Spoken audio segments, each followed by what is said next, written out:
Muy buenas noches, estimados estudiantes. Sean bienvenidos ustedes a esta clase de hoy, lunes 17 de agosto, día de la bandera de nuestra nación. Esperando que todos se encuentren bien de salud y que poco a poco ya hubiéramos superado esta pandemia, aunque no es definitivo, pero gracias a Dios al menos han cesado las muertes. Sin embargo, el peligro no ha pasado. Mientras sus compañeros se incorporan, quisiera escucharle. Le voy a saludar personalmente para que ustedes puedan responder. ¿Cómo está Oscar Simeón? Buenas noches. Buenas noches, doctor. Aquí estamos, gracias a Dios, con buena salud nomás ya. Ahora, ya poco a poco, como usted lo iba indicando, ya está pasando esta plaga, ¿no? Que nos ha venido azotando, ¿no? Gravemente, ¿no? Acá en nuestro pueblo y no solamente acá, no, está todo el mundo, ¿no? Gracias a Dios ya estamos ya casi fuera de peligro, ¿no? Como se puede decir. Gracias, Oscar Simeón. Usted lo ha dicho muy bien. Damos gracias a Dios por su misericordia. ¿Cómo está Miguel Suárez? Buenas noches.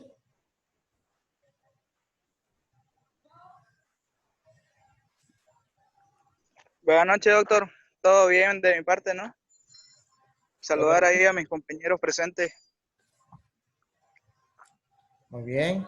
Eran las palabras de Miguel Suárez. ¿Cómo está Nagumi Aparicio? Buenas noches. Buenas noches, doctor. Gracias a Dios, todo bien. Salita estamos. ¿Cómo va el estudio en las demás áreas? Vamos bien. Por el momento vamos bien, todo bien, gracias. Qué bueno. ¿Y usted cómo está, doctor? Estamos mejor, gracias a Dios, también. De vez en cuando nos ataca. Qué bueno, doctor. Gracias a Dios estamos mejor. Hay que cuidarse. Gracias. Buenas noches, Marlene. Buenas noches, doctor. ¿Cómo está Marlene? Aquí estamos, doctor, ya mejor, ¿no? Bien, se podía decir por ahora, ya que ha pasado un poco la pandemia, ¿no? Sí. Parece que ya está pasando. Ojalá sigamos así. Gracias a Dios. Ya sí, Marlene, doctor. Nos alegra que estén bien. Y vamos a saludar a Jonathan. ¿Cómo está Jonathan? Buenas noches, doctor. Yo, gracias a Dios, me encuentro bien, ¿no? Ya, porque ya además, ya gracias a Dios, esta situación ya poco a poco se está normalizando, ya, ¿no? Sí. Bueno, nos alegra, Jonathan, que estén bien. Ahora sí, me alegro de haberlos saludado. Vamos a empezar con nuestra clase. Mientras sus compañeros también se van incorporando a la clase. Y para los que no puedan estar ahora de manera directa o sincrónica, lo van a hacer a través de la grabación que vamos a estar compartiendo. Para hoy tenemos el tema número 9, modalidades específicas de los contratos.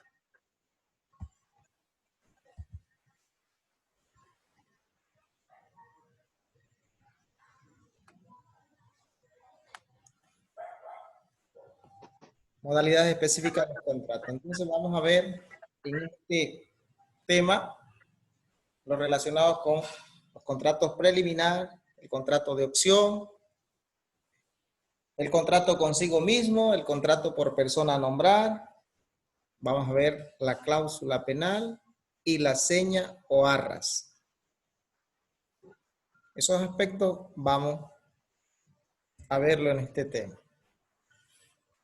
¿Qué son las modalidades específicas de los contratos? Son aquellas que modifican los efectos normales y naturales de los contratos que hacen las partes. tiene alguna relación con el tema anterior, que eran las modalidades específicas, más bien generales, que era la condición, el término y el modo, ¿no es cierto? Ahora, estas son las modalidades específicas y vamos a ver cada una de ellas.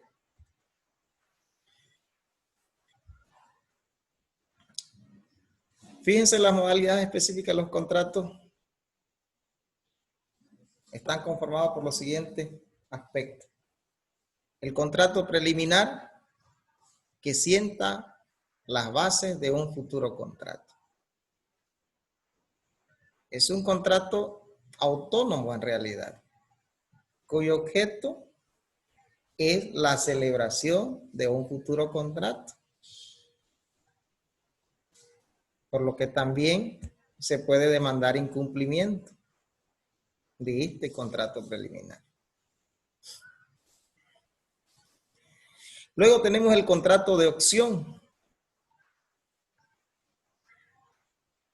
Confiere la facultad irrevocable de aceptar para sí o para un tercero una determinada prestación, desdoblando el contrato base para la celebración de un nuevo contrato previsto en el contrato de opción. Entonces, a través del contrato de opción, una persona adquiere una facultad exclusiva. Aquí faltó la palabra exclusiva.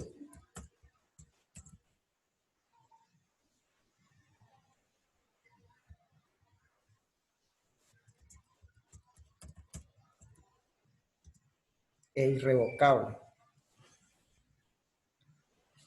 Con un contrato de opción, entonces una persona adquiere esa facultad exclusiva para aceptar para sí, para un tercero, un determinado contrato. Y cuando dice exclusiva, significa que excluye a todos los demás, que él tiene una preferencia única para acceder precisamente a ese contrato de opción. Luego viene el contrato consigo mismo. Una de las partes desdobla su personalidad en oferente y aceptante. Ya saben que el desdoblamiento de la personalidad solo es posible a través de la representación. Así que el contrato consigo mismo es una consecuencia de la representación, donde una misma persona celebra con él mismo un determinado contrato. Es un aspecto interesante, porque lo normal es que intervengan dos personas y representan dos intereses, ¿no es cierto? Comprador y vendedor. Sin embargo, el contrato consigo mismo hace que una de las personas, una sola persona, pueda celebrar un contrato. De manera general estamos viendo las características porque a medida que desarrollemos el tema, vamos a ir viendo sus características particulares. El contrato por persona a nombrar también tiene o es consecuencia de la representación. Releva la intervención física y personal de una de las partes contratantes en virtud de la representación. Lo podemos ver en el artículo 472 del Código Civil. Fíjense en esta figura, hay una persona que contrata, que le vamos a llamar el testaferro o el testanombre, contrata. Cuando concluye el contrato, advierte que no ha contratado para sí, sino que lo hace para una tercera persona y que se reserva el derecho de decir su nombre. Y obviamente tiene un plazo que es de 3 días. Fíjense, en este caso concluye una persona un contrato, pero los efectos van a ser para la persona por quien él ha celebrado el contrato, por la persona que él va a nombrar. Una figura también interesante que es producto como consecuencia o gracia podemos decir, a la representación. Y después tenemos estos dos, que está la cláusula penal. ¿Y cómo podemos hablar de cláusula penal en materia civil? Es que la cláusula penal, en este caso, aplicado en materia de contrato, no es más que una penalidad, ¿no es cierto? Una penalidad, una sanción. Prevé anticipadamente los daños y perjuicios que puede ocasionar el incumplimiento o el retraso en el cumplimiento de las obligaciones. Así que la cláusula penal en materia civil, en materia contractual, es la estipulación anticipada de una penalidad para cubrir daño y perjuicio en dos casos. En caso de incumplimiento o en caso de retraso en el cumplimiento. Después tenemos las arras, que también se llaman seña. Seña o arras, podemos decir. Esto también es para reforzar el cumplimiento del contrato o para facultar a las partes para sustraerse de él. Hacemos un contrato y damos un monto de dinero o una cosa para que en ese dar pongamos un refuerzo al cumplimiento, es decir, aseguremos que las partes van a culminar el contrato, van a cumplir. Y en la otra, acordamos que si uno incumple y finalmente no llega a celebrar el contrato o a concluir, entonces pactan de mutuo acuerdo en que si quien dio las arras es el que se retracta, entonces las pierde a favor de quien lo recibió. Pero si es quien la recibió el que se retracta, entonces las tiene que devolver el doble. Entonces, en ese sentido, va las arras. Muy bien, ahora vamos a empezar a ver. Y lo hemos agrupado, estas 6 modalidades, de a 2 en 2, porque tienen cierta relación.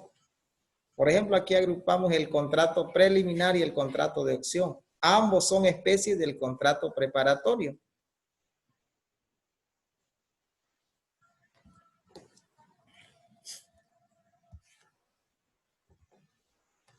Distintas denominaciones del contrato preliminar. Se le llama promesa de contrato, también se le llama precontrato o también se le llama compromiso. Cualquier denominación está relacionado al contrato preliminar. Y vamos a leer esta definición del contrato preliminar. El contrato preliminar es aquel que en virtud del cual una persona llamada promitente acuerda con otra llamada promisoria la celebración en el futuro de un determinado contrato específico, para lo cual sientan las bases esenciales de este, dejando los detalles para el contrato definitivo que viene a ser el objeto del preliminar. Entonces, en el contrato preliminar, sentamos las bases para un futuro contrato, pero un contrato que es específico. Necesariamente tenemos que saber de qué vamos a contratar, sobre qué aspecto. No es de manera general. El contrato preliminar apunta a la celebración de un contrato a futuro que sea específico. Incluso la forma en que se va a celebrar se lo debe determinar.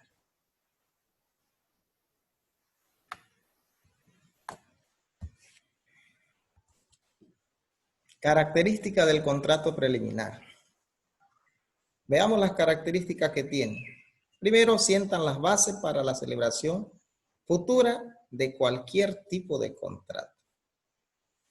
Su aplicación más frecuente se da en los contratos traslativos de la propiedad o constitutivos de derecho real. Se puede dar en cualquier tipo de contrato, como dice el primer aspecto, pero generalmente se aplica en estos casos. Puede ser unilateral, a eso se llama promesa unilateral, donde una de las partes no está comprometida y la otra simplemente acepta. Como también puede ser bilateral, que es una promesa bilateral, donde las dos partes están comprometidas.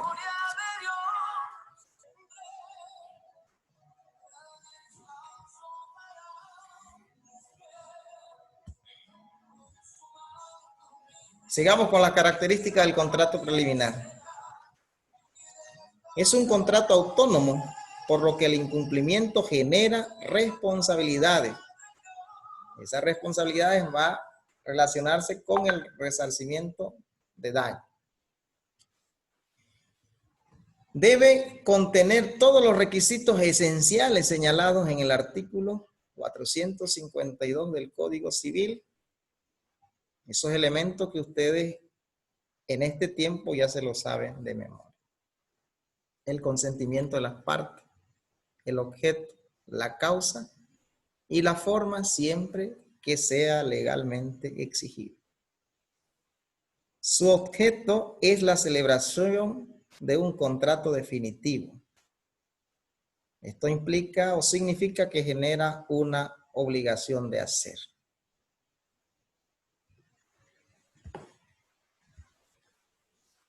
Función del contrato preliminar. Como función tiene preparar el contrato definitivo, sentar las bases del contrato definitivo y asegurar la celebración del contrato definitivo. Fíjense que si no tuviéramos interés por un contrato definitivo y no tuviéramos dificultad en que lo celebremos o no, entonces esperaríamos el tiempo necesario para finalmente celebrar el contrato que queremos. Y no habría necesidad de un contrato preliminar.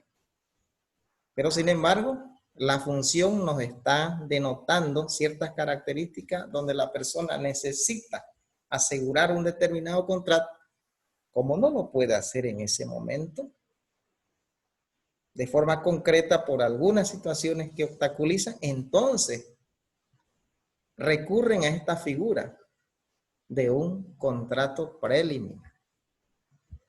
De lo contrario, no tendría ningún sentido. Fundamento del contrato preliminar. Tiene dos fundamentos. La utilidad práctica. Opera en un momento en que las partes no pueden celebrar el contrato definitivo porque faltan documentos o se tienen ciertos obstáculos circunstanciales. ¿Qué tal si un determinado bien está en litigio? Entonces tiene que terminar el juicio y finalmente salir de ese problema y concretizarlo a favor de la persona, del propietario.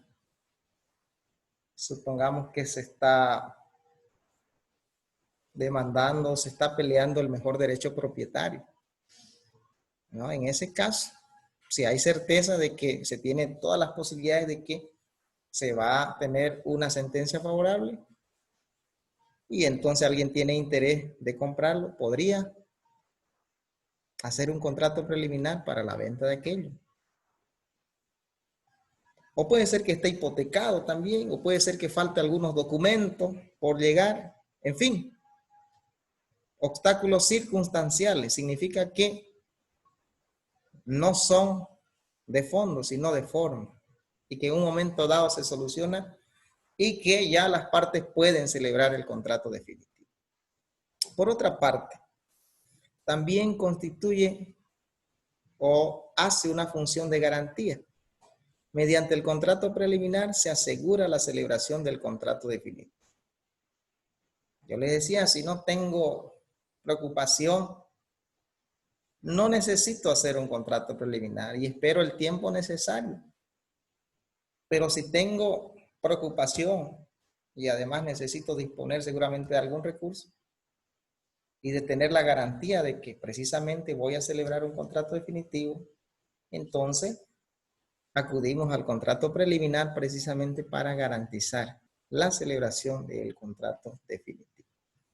En ese sentido, opera el contrato preliminar.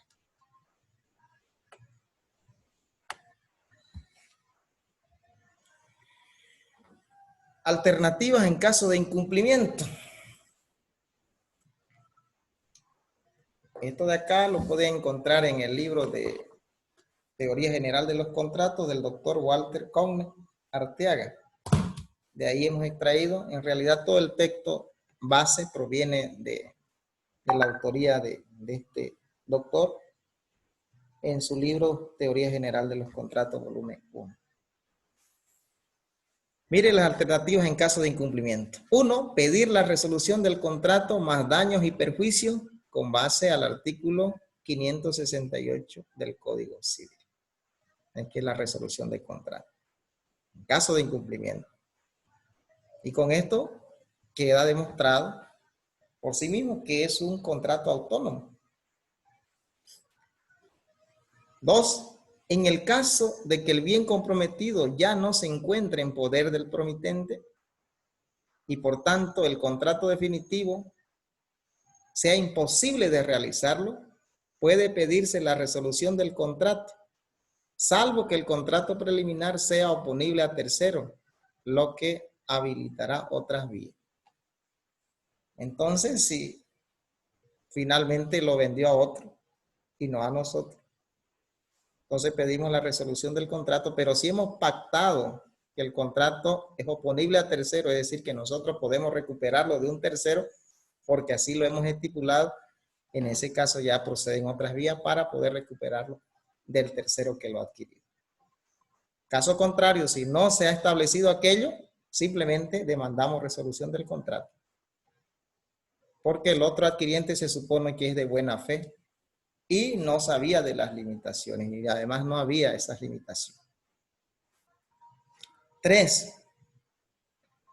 De acuerdo al criterio del doctor Walter Cone, que se lo traslado acá también a modo de aprender, podría, por interpretación extensiva de lo preceptuado en el parágrafo 2 y 3 del artículo 460 del Código Civil, pedir que en caso de que el promitente sigue siendo propietario del bien y éste se niegue a suscribir el contrato definitivo, el juez suscriba el contrato definitivo en nombre del promitente mediante una sentencia constitutiva, como sucede en la legislación italiana. Entonces, es una forma de que podría darse, ¿no es cierto? Pero no está de forma específica en nuestra legislación, sino que simplemente pone, si en caso no han definido fecha, el juez puede poner la fecha.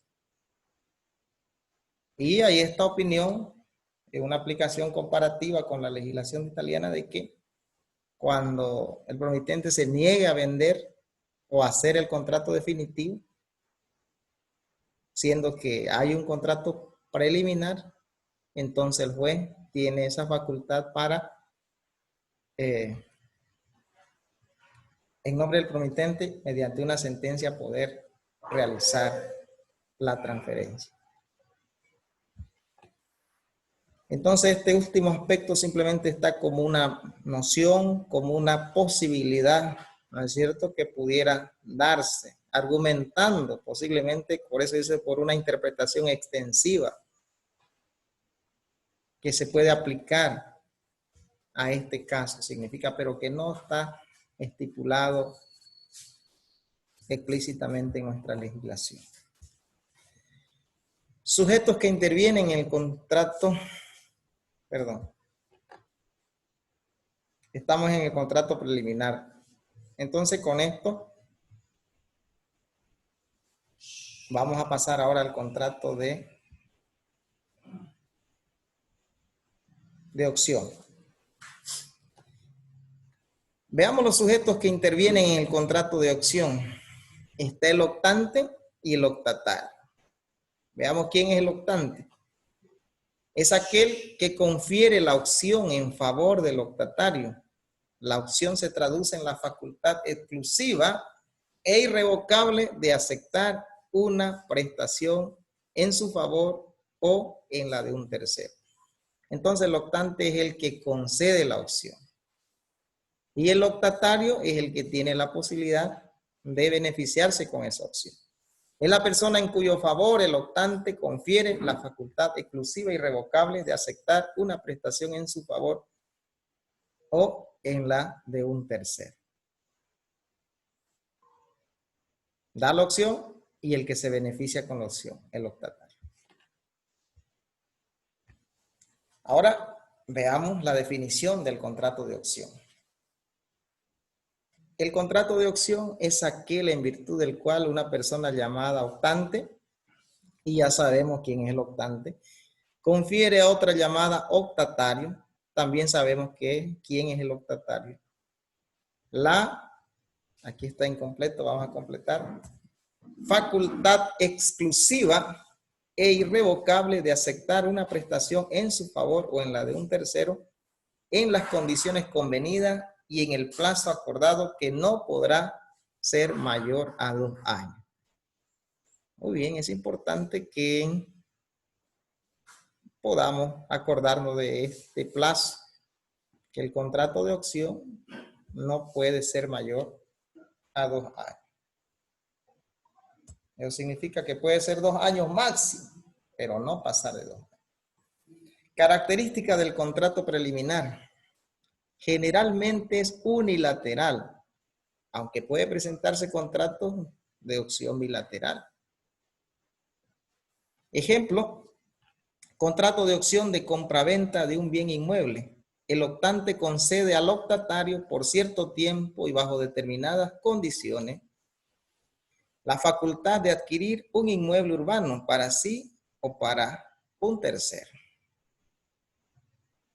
Del mismo ejemplo podemos hacer que sea unilateral y también convertirse en bilateral. Veamos. Si el optatario se beneficia de la opción sin pagar nada a cambio, es un contrato de opción unilateral. Solo el optante, ¿no es cierto?, asume la obligación. Caso contrario, si para mantener la opción el optatario le paga un precio al optante, estamos frente a un contrato de opción bilateral. ¿Estamos de acuerdo? Entonces, Doctor, una preguntita. Doctor, dígame. disculpe. Ahí dice característica del contrato preliminar o del contrato de opción. De opción, vamos a corregir ya. Okay. Vamos a corregir acá. Estamos hablando de opción, ¿ya? Exactamente. Vamos a corregir aquí. Eso es. Muy bien. Ya corregimos entonces. Entonces, si ambas partes, el que da la opción y el optatario dice, bueno, no se lo vas a vender a nadie más, yo quiero comprar ese inmueble, por así decirlo. Entonces yo, durante este tiempo que me esperes, yo te voy a pagar un determinado monto de dinero. Y así voy a conservar la opción. Bueno, y pacta. En ese caso se hace bilateral. Pero si solamente es el optatario que le ha dado la opción, por ciertas consideraciones, una determinada persona no le cobra nada. Y le dice, bueno, te voy a dar 6 meses para que dentro de esos 6 meses tú lo puedas comprar. Te voy a dar un tiempo mayor, un año. Ya saben que no debe ser mayor a 2 años. Ya, entonces en eso consiste que sea unilateral y bilateral, o bilateral más.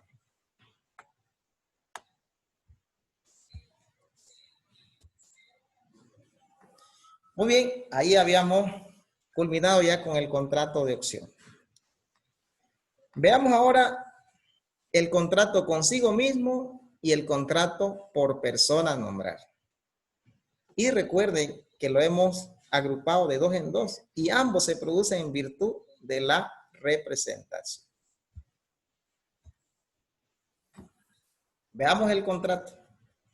La definición del contrato consigo mismo.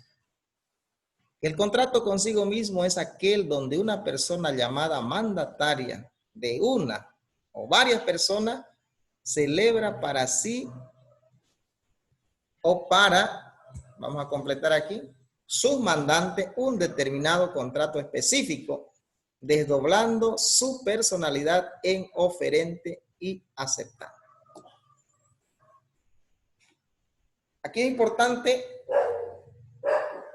tomar atención en esto de acá. Celebra para sí o para su mandante. Vamos a recordar la representación simple, donde solamente tenemos a una persona, somos representantes de una sola persona. En la representación simple, si yo hago un contrato consigo mismo, si hacemos un contrato con nosotros mismos, significa que actuamos a nombre de nuestro representante y actuamos a nuestro propio nombre. Esa es la representación simple, donde solamente representamos o tenemos un mandante. Luego viene la representación doble, donde tenemos dos mandantes. Por una parte representamos a una persona X y por la otra representamos a una persona Y. En ese caso podemos también hacer un contrato con nosotros mismos actuando por X y en nombre de Y. Ya no actuamos por nosotros mismos, ¿me entiende? Entonces hay dos formas en la representación simple y la representación doble.